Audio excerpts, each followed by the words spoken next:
ఎంత పోరాడాలో అర్థం చేసుకోండి. చూస్తే నాకు భయం అవుతుంది. ఆమె ఏమో కానీ ఆయన ఏమో కానీ అంతే. కొన్నిసారి గుడ్డోడు కడుపులో ఉన్నప్పుడు ఎనిమిదో నెలలో బండలు చూసుకుంటే అంతే కిందపడతారు. దేవుడు ఎట్లా కార్యం చేసి ఎనిమిదో నెలలో కూడా పోకుండా దేవుడు కార్యం చేసి గుడ్డోడు విషయంలో కానిపోయేటప్పుడు కూడా 4% పోయింది బ్లడ్ కూడా. అప్పుడు కూడా అన్న డాక్టర్, అమ్మ నువ్వు డెలివరీ నార్మల్ డెలివరీ అవ్వడం చాలా కష్టం, అయితే మాత్రం నువ్వు అవ్వడం చాలా దేవుడు అదృష్టం చేసినట్టు. నాకు ఇప్పుడు నాకే జరుగుతుంది. దేవుని స్తోత్రం. అందరు ప్రార్థన చేతులంతా. దేవుడు తన బిడ్డను ప్రేమించాడు. గర్భఫలము దేవుడిచ్చాడు. మనుషులు కాదన్నా అవునన్నా అది దేవుని ఫలం. దేవుని ఫలము దేవుడు కొరకు నియమించుకుంటాడు, నిలబెడతాడు. కనుక దేవుని సన్నిధిలో ప్రార్థించండి. సౌండ్ పెట్టమా. ప్రార్థన ఒకళ్ళు ప్రార్థన చేయండి. అమ్మా పెద్దవాళ్ళు ఎవరైనా ప్రార్థన చేయండి. ప్రార్థన చేయండి.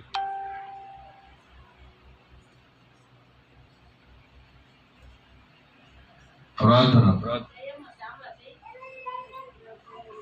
ప్రార్థన ప్రేయిస్తున్నాడు.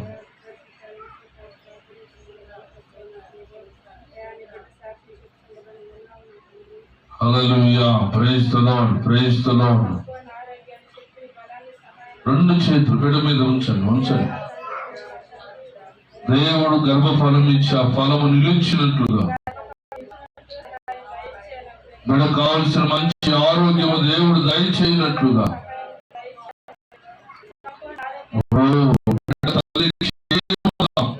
మంచి ఆరోగ్యం ఇచ్చి సుఖమైన కాన్పు కలుగచేసి తల్లి బిడ్డ క్షేమముగా మరల మందిరములో నిలిచేంత వరకు తన కృప ఆవరించునుగాక.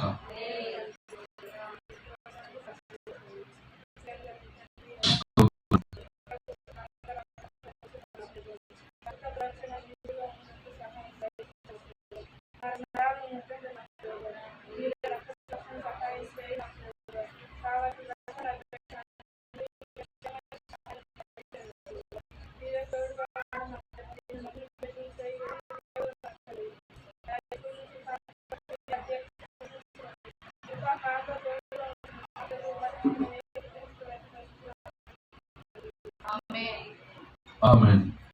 దేవుడు సహాయం చేస్తున్నారు. దేవునికి స్తోత్రం.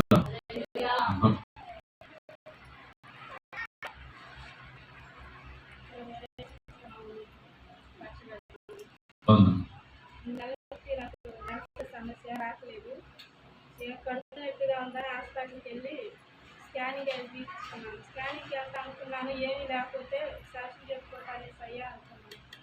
ఏమీ లేదు, కొంచెం థైరాయిడ్ వచ్చింది, థైరాయిడ్ వల్ల సమస్య ఉంది, అయింది, అది నాకు ఇబ్బంది పడాల్సిన పని లేదని చెప్పారు. ఇప్పుడు కొంచెం లైట్గా అనిపిస్తుంది, ఏం కాదని చెప్పారు. దేవుడి కార్యం చేసి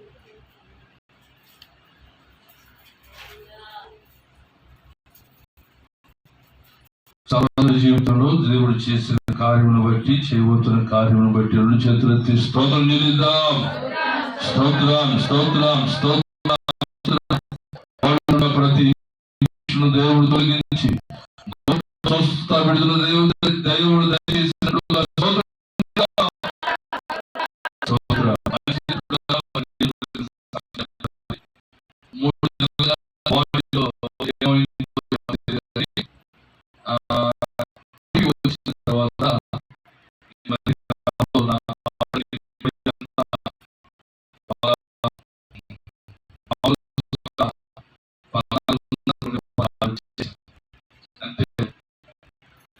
నా సొక్కాలు లూజుగా ఉంటాయి.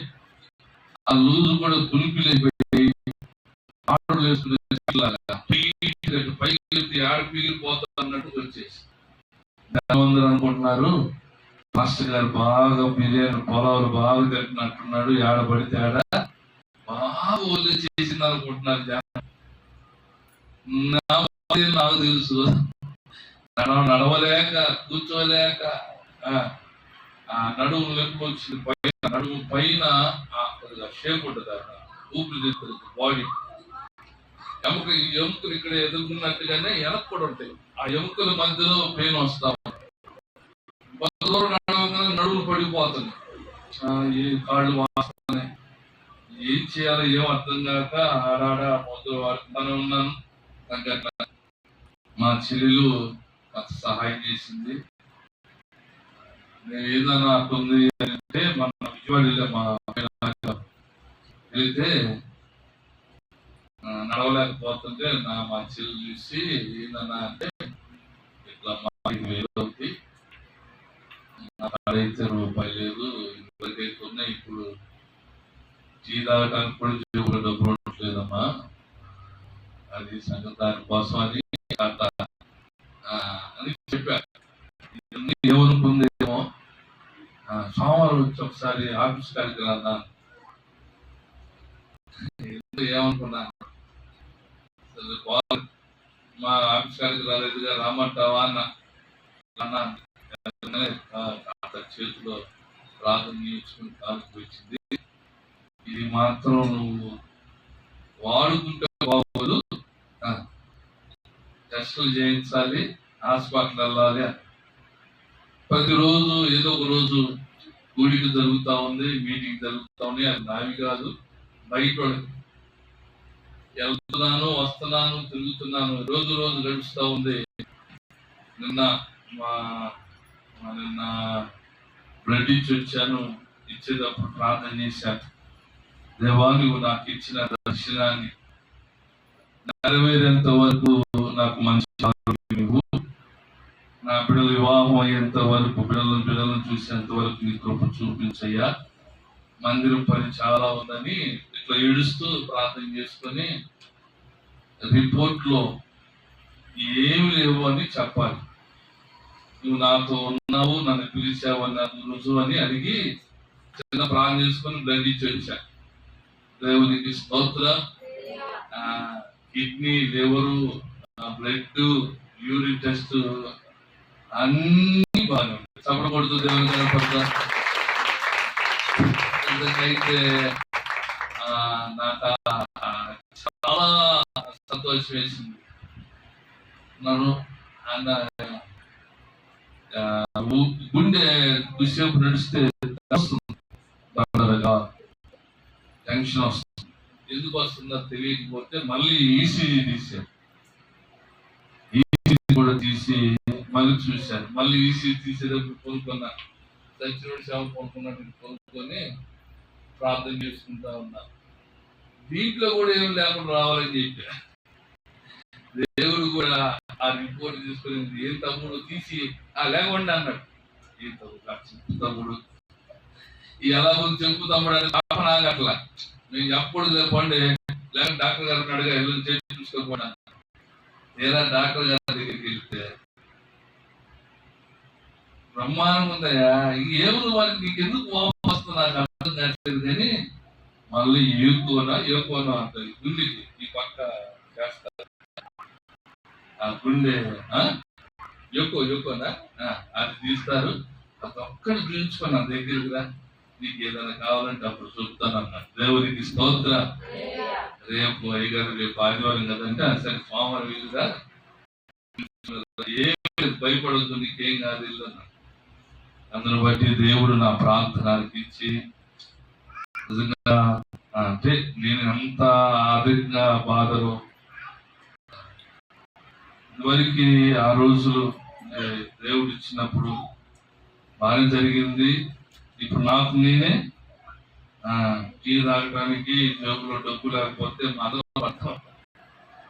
దేవుడు అది కూడా దేవుడు సహాయం చేసి అన్ని విషయాల్లో దేవుడు చూపుతున్నట్టుగా దేవుడికి స్తోత్రం చెల్లిద్దాం. ఆ యువ గుడిలో కూడా దేవుడు మంచి ఆరోగ్యం ఇచ్చి శక్తినిచ్చి ఏమి లేకుండా దేవుడు సహాయం చేయనట్లుగా దేవుడికి స్తోత్రం చెల్లిద్దాం. ఎందుకు ఏమి లేకుండా ఉండాలంటే వాడు ఇప్పుడే మా పెద్ద బాబు అన్ని వాడే ఉన్నారు. ఇప్పుడు అన్ని వాడే చూస్తున్నాడు. దేవుడు వాడిని బలపరుస్తున్నాడు. అన్ని రోజు 10 రూపాయలు కావాలన్నా నన్ను అడగాలి. ఆయన కావాలన్నా అడిగి తెచ్చుకోవచ్చు. నాకేం అసలు మనసు కాదు కాదు వాడిని అడిగి, ఇంట్లో అడిగి, ఆమె కోసం అడిగి, పిల్లల కోసం అడిగి చాలా వేదన పడుతూ ఉన్నాను. దేవుడు వాటిని ఖర్చు పెట్టి ఇప్పుడు ఏదైనా జరిగింది అనుకోండి, ఏమని అడుక్కోవాలి, ఎవరిని అడగాలి? హాస్పిటల్ జాయిన్ అవుతే చాలా వేల రూపాయలు ఖర్చులు అవుతాయి. అందుకని దేవుడి దగ్గర ప్రార్థన చేశాను. దేవుడు నా ప్రార్థన ఇచ్చి సాక్షిగా పెట్టాడు. పరిశుద్ధ గ్రంథంలో 121వ కీర్తన, 121వ కీర్తనలో, ఈ కీర్తనలో 8 వచనాలు ఉంటాయి. ఈ కీర్తన యాత్ర చేయు కీర్తన, అంటే ప్రయాణంలో రాయబడిన కీర్తనలు అని పెద్దలు సంబోధిస్తుంటారు. ఈ ప్రయాణంలో అంటే ఈ ప్రయాణం చేసేటప్పుడు చాలా కాపుదల కలిగిన ఆ ప్రార్థన మనం చేసుకుంటాం. మనం ప్రయాణం అవుతున్నప్పుడు అన్ని సిద్ధపరుచుకొని ప్రార్థన చేసుకొని బయలుదేరుతాం. ఎందుకు చెప్తామండి? ఎందుకు ప్రార్థన చేసుకుంటాము? ఎందుకు ప్రార్థన చేసుకుంటామంటే మనం వెళ్ళే మార్గములో ఏ కీడు, ఏ అపాయము రాకుండా ఉండడానికి ప్రార్థన చేసుకుని బయలుదేరుతాం. ఈ ప్రార్థన మనకేమవ్వాలి అంటే కాపుదల అవ్వాలి. ఈ ప్రార్థన ఏం కావాలి అంటే ఆయన రెక్కల నీడలో మనం భద్రపరచాలి. ఈ ప్రార్థన ఏం కావాలి అంటే మనం వెళుతున్న పనిని సఫలం చేయబడాలి. లేకపోతే మన ప్రార్థన అంతా ఏమైపోతుంది చెప్పండి? నిష్ప్రయోజనం అయిపోతుంది. మన ఊర్లో వాళ్ళు చాలా మంది ప్రయాణాలు అవుతా ఉన్నారు. చాలా మంది మొన్న చూడండి, 8 మంది ఒక చిన్న వెళ్తాను కానీ ఏమైపోయింది చెప్పండి? ఆటో బోల్తా పడి చాలా మందికి భయంకరమైన గాయాలు. ప్రార్థన ఏమైపోయింది? రాకుండా పోయింది. కారణం ఏంటంటారు?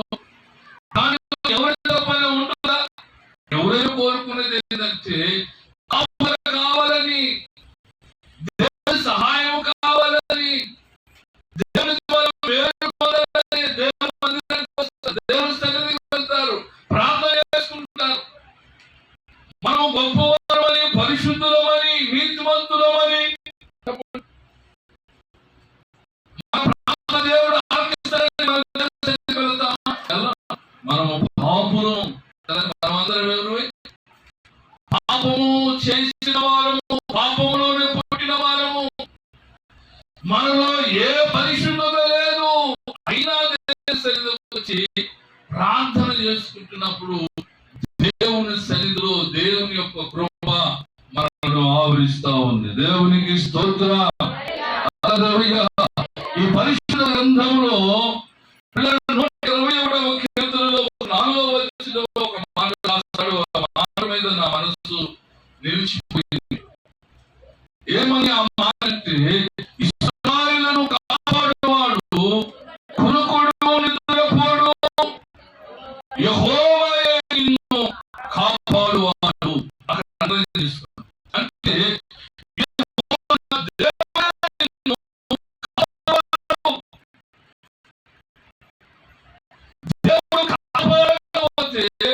ఈ జీవితంలో కానీ, నా జీవితంలో కానీ ఏ భద్రత మనకు రాదు.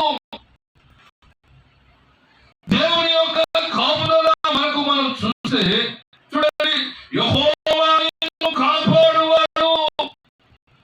అక్కడ అంటాడు ఇశ్రాయేలును కాపాడువాడు. ఏమన్నట్టండి?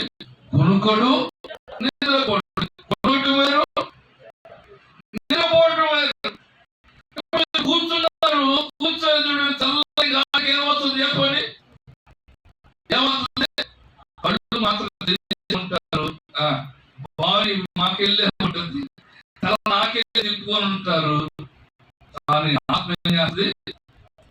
ఏమండి? లోపల ఊగుతా ఉంటుంది, ఊగుతా అది కసిగా పడుతుంది. అప్పుడు అని పురుగుపాటు ద్వారా మన కూలికి అంటే నిద్రలో జోగి జోగి జోగి జోగి తెలియకుండానే నిద్రలోకి వెళ్ళిపోతాం. ముందు మొదటి ఆ మత్తులోనే నిద్రలోనికి జారిపోతాం.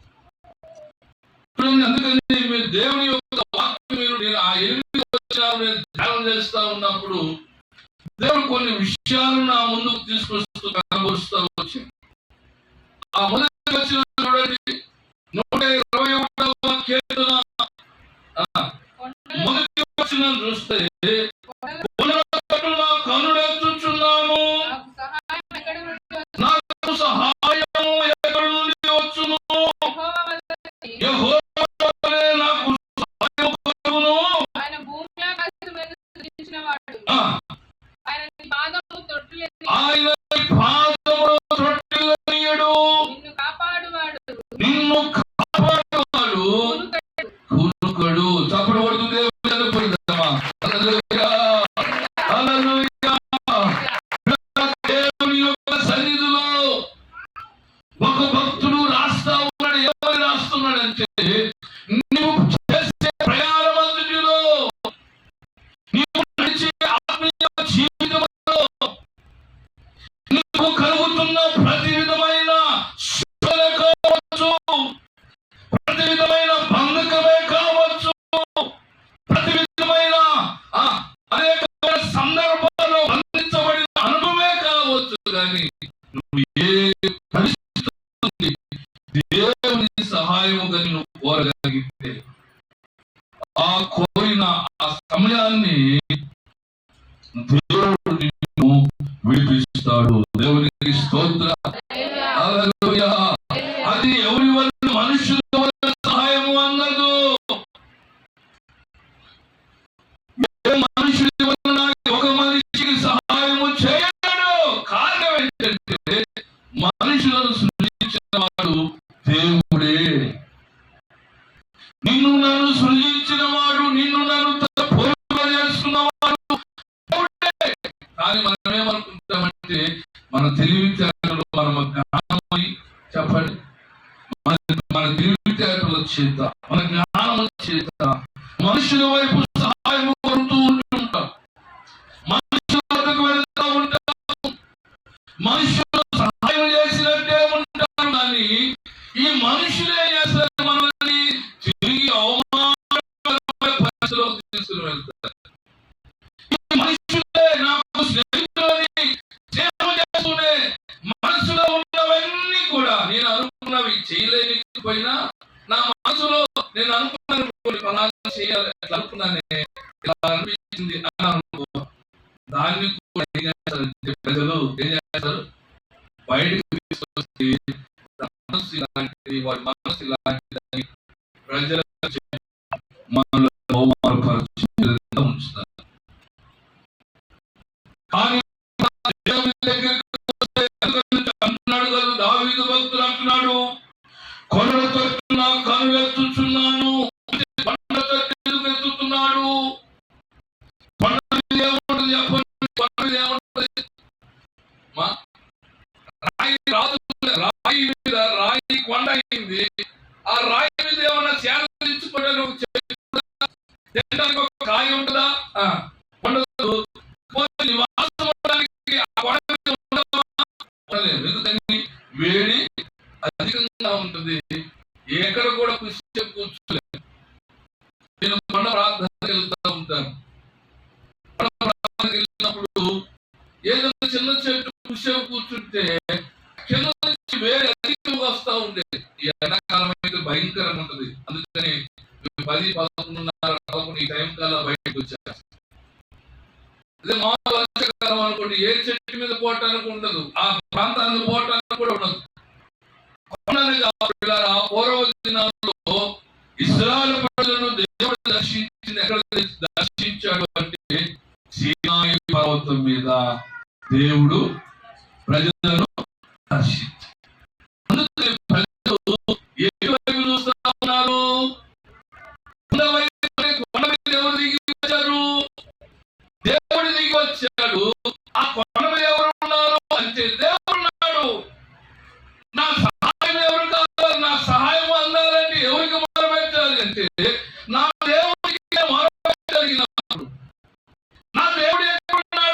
కొండ మీద ఉన్నాడు.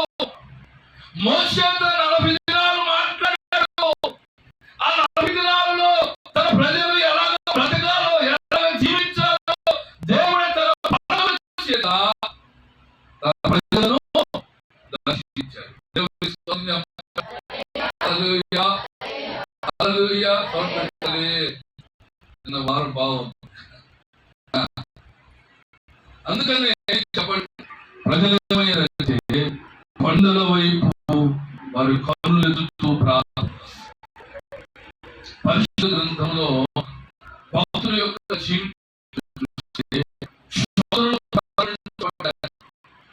వేదనలు ప్రారంభించబడ్డాయి, అవమానాలు వచ్చాయి, నిందలు వచ్చాయి. అయినా వీటన్నిటిలో కూడా ఏ భక్తుడు కూడా దేవుని విడిచేవాడు కాడు. తను సహాయకుడని ఎందరైతే నమ్మి వారి కలిగినవన్నీ వారితో చెప్పుకున్నారు, ఆ స్నేహితులను చులకన భావంతో మాట్లాడుతూ ప్రారంభించారు. ఆ వ్యక్తులు ఎవరైనా మీరు గమనిస్తే యోబు గ్రంథంలో మీరు చూడండి. యోబు గ్రంథము 11వ అధ్యాయంలో తన స్నేహితులు వచ్చి యోబు కలిగిన బాధను బట్టి యోబును దర్శించి వాడు తన స్నేహితుడు ఏమని మాట్లాడుతున్నాడు అంటే, యోబు గ్రంథము 11వ అధ్యాయము 14వ వచనం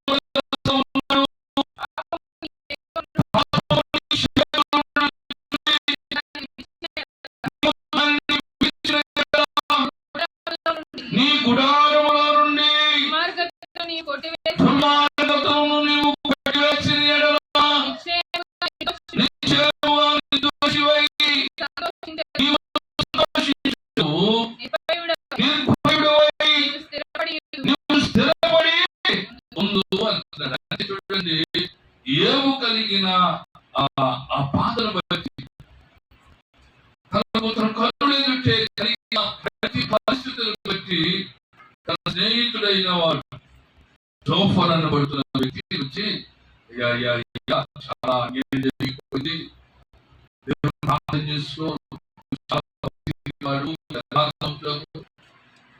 నిజంగా ప్రార్థన చేస్తే దేవుడు ఆలకించి దేవుని పక్షాన గొప్ప కార్యాలు జరిగిస్తాడని జోఫర్ వచ్చి శోధనలో పడిన యోబును ఆదరించాలి.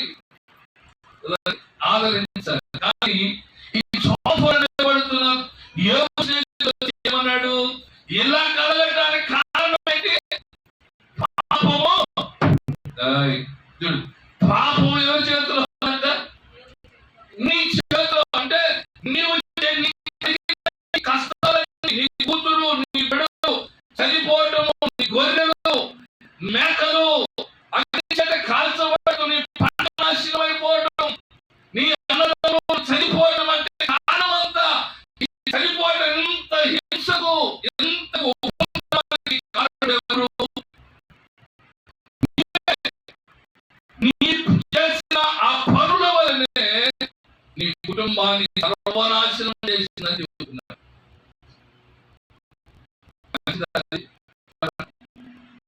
దేవుడి దగ్గర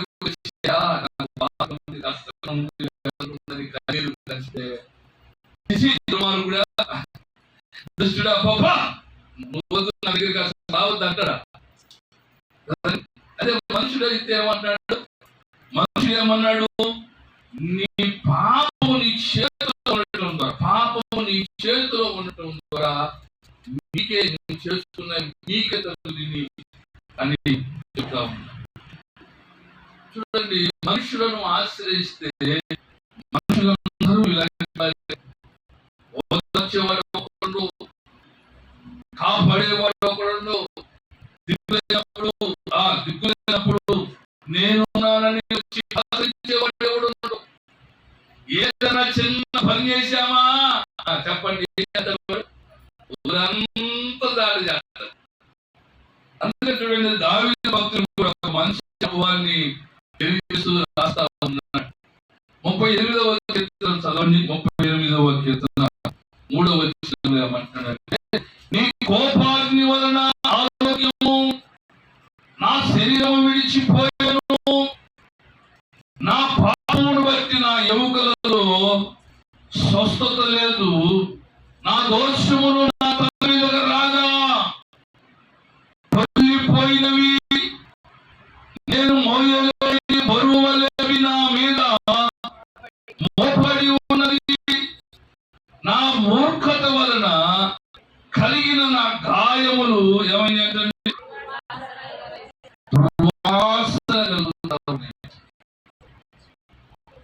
చూడండి, మనం ఎప్పుడైతే మనం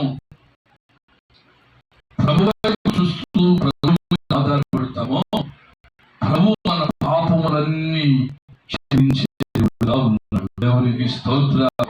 హల్లెలూయా. దేవుడు మన దోషములను కలిగించేవాడుగా ఉన్నాడు.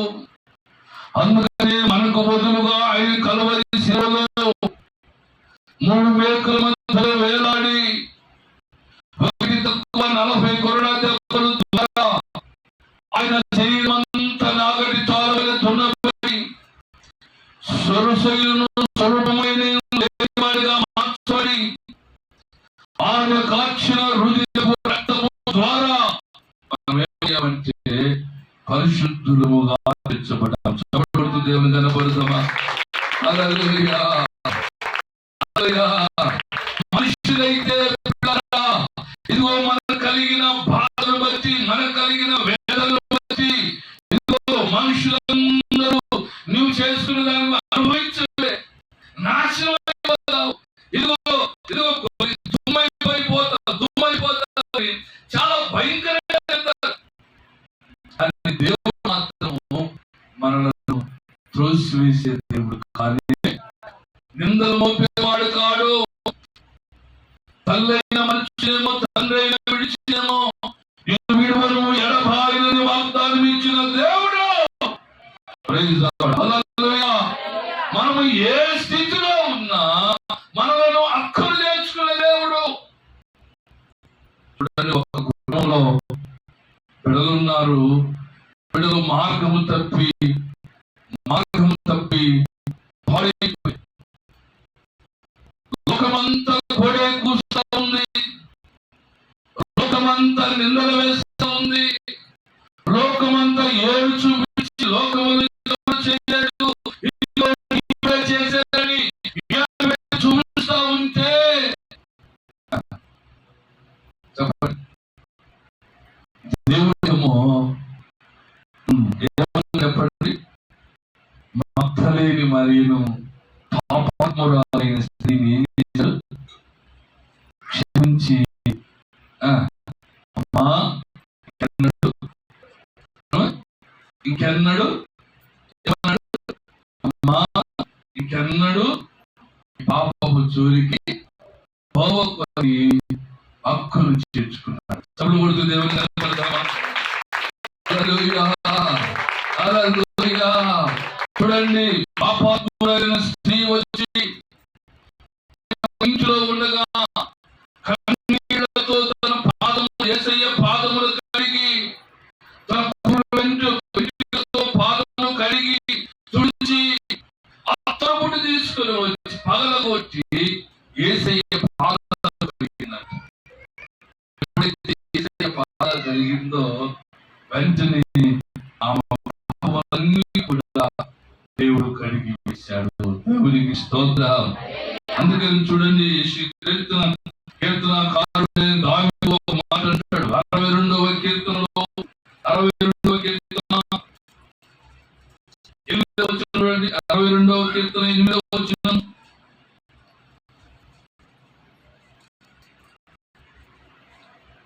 జనులారా ఎల్లప్పుడూ ఆయనందు నమ్మకం ఉంచుడి, ఆయన సన్నిధిని మీ హృదయములను కుమ్మరించుడి.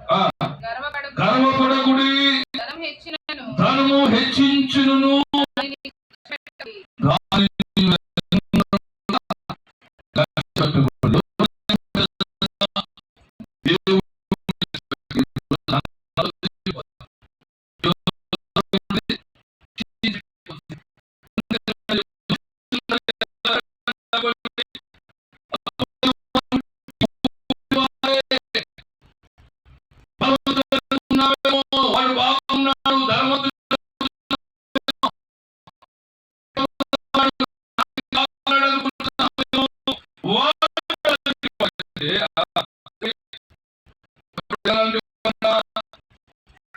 ఉత్తి మాయా స్వరూపులు.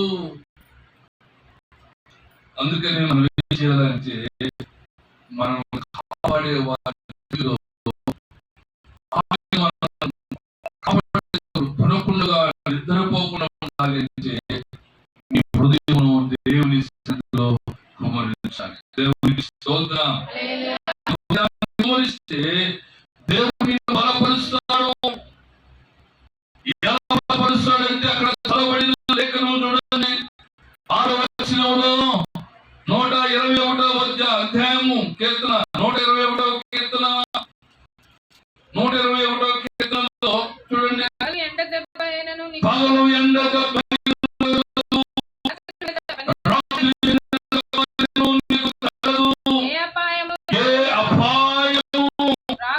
రాకుండా యెహోవాయే నిన్ను కాపాడువాడు. ఆయన నీ ప్రాణమును కాపాడును.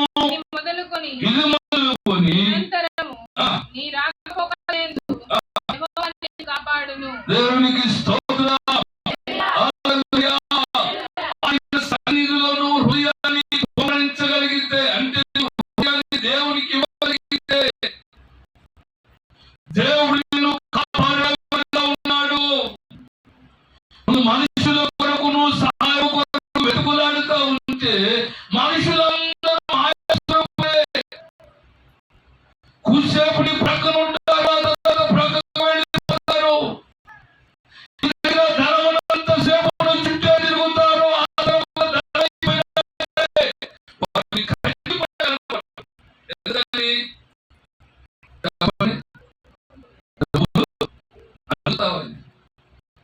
అందుకని దావీదు ఆ కీర్తనలు ఓరగాయన దావీదు ఎందుకు ఇన్ని కీర్తనలు రాశాడంటే మనుషుల వైపు చూసి చూసి చూసి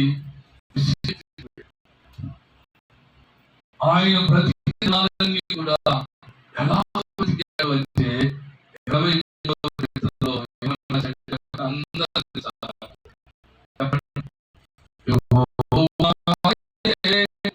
నా కాపరిగా నాకేమీ కొదువగును, నాకేమీ ఫలం యెహోవాయే నా కాపరిగా కొదువగును, నాకేమీ కొదువగును.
శత్రుడు అసలు అన్నం తింటామా?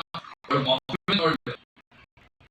శత్రుడే వచ్చి మీకు భోజనాన్ని సిద్ధపరుస్తాడు. ఎందుకు? దేవుడు నీకు తోడై ఉన్నాడు కనుక. దేవుడు నీకు తోడై ఉన్నట్టే కాదు, కానీ నువ్వు వెళ్తున్న ప్రతి కూడా దేవుడే ముందు నడిపిస్తా ఉన్నాడు కనుక. ఇశ్రాయేలును కాపాడే దేవుడు నిద్రపోడు కనుక. ఇశ్రాయేలు ప్రజలను ఎలా కాపాడాడు అంటే పగటి మేఘ స్తంభము వలె, రాత్రి అగ్ని స్తంభము వలె కాపాడమే కాదు, కానీ ఇశ్రాయేలు ప్రజలు మార్గంలో వస్తున్నారని తెలుసుకున్నప్పుడు శత్రువులు సైతం కూడా భయపడారు. కారణం ఎవరంటే ఇశ్రాయేలు ప్రజలు కాదు, ఇశ్రాయేలు ప్రజలు ముందు నడిపించే దేవునికి భయపడ్డారు. దేవునికి నిన్ను బట్టి ఎవడు భయపడు, గాని నీ భక్తిని బట్టి, నువ్వు నడిచే సక్రియలను బట్టి, నువ్వు చేసే ప్రార్థనను బట్టి దేవుని పక్షంలో నుండి శత్రువు సైతం కూడా నీకు చేతులెత్తి నమస్కారం చేసే విధంగా ఉంటాడు. దేవునికి స్తోత్రం. హల్లెలూయా. చివరి మాటలు చదివి ముగిస్తాను. 33వ కీర్తన, 33వ యెషయా గ్రంథము 33వ అధ్యాయము, 33వ అధ్యాయము, యెషయా గ్రంథము 33వ అధ్యాయము.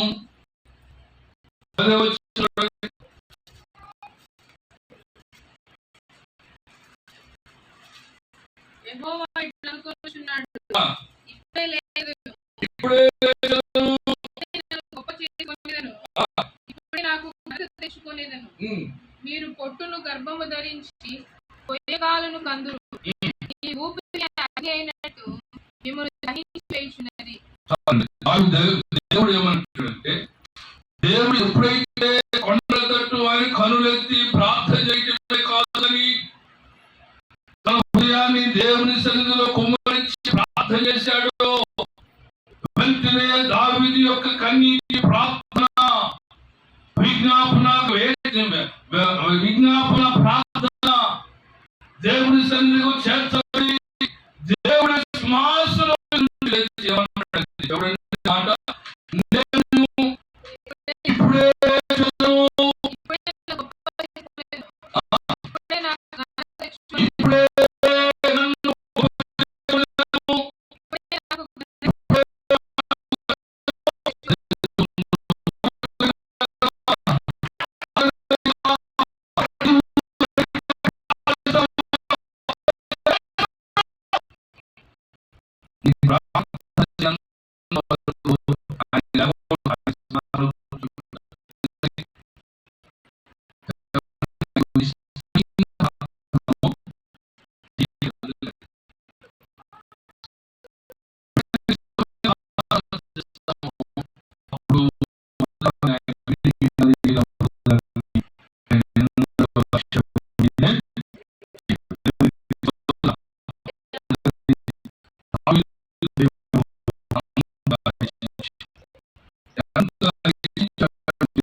ప్రతిష్ఠ అయితే ఆ ప్రతిష్ఠ చేసుకొని పాస్టర్ గారికి ఏం చెప్పానంటే, మా చర్చికి వెళ్ళి నేను ఈ రాత్రి శుక్రవారం కలిసి వస్తాను అని చెప్పేసి వచ్చి ఎండకి తలుపు చేస్తే తాళం లేదు. ఎండ పడిచ్చాను, రప్పిగవుతా ఉంది, నమ్మకంగా ఉంది. పనిలో ఊర్లోకి వెళ్దాం అనుకున్నా.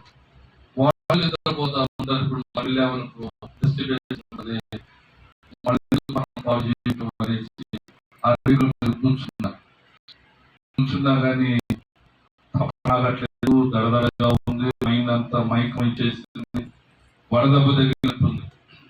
తెచ్చుకున్న వాటర్ బాటిల్ తాగి లేచి వేడుకుని వెళ్ళేసరికి అనిపించింది. ఆ కారణంలో ఒక చిల్లర కొట్టుంటే కూర్చున్నా. ఏంటంటే అన్నాడు, అత్త ఏదో వరదబ్బ తగిలినట్టున్నది, మంది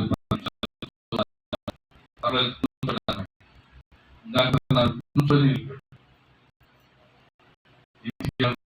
అసలు నా బాడీ నా చేతులు లేకుండా ఎండ దెబ్బ తగలడం వల్ల ఆ రాత్రి అంతా నేర్చుకున్నాను. దేవునికి స్తోత్రం చెప్పండి. చెప్పండి, దేవుడు మనకు తోడుగా ఉంటే ఏ ఎండ దెబ్బైనా మనకు తగలకుండా కనుక దేవుని సహాయం కొరకు దేవుని మందిరంలో దేవుని పక్షాన్ని ఉండాలంటే దేవుని సన్నిధిలో ప్రార్థన చేస్తూ దేవుడిని పక్షాల నుండి శత్రువుల ఎదుటనే నిన్ను గొప్ప చేస్తాడు. ఆయన నిన్ను తలగా ఉంచే దేవుడు, నీకు సహాయం చేసే దేవుడు ఉన్నాడు. ఆలోచన ప్రార్థన చేస్తున్నాం. అందరూ ప్రార్థన చేస్తున్నాం. సహాయం ఆధారం వచ్చారు, మమ్మల్ని బలపరిచేయాలని, కృప చూపయాలని ప్రార్థన చేస్తున్నాం. ప్రార్థన చేస్తూ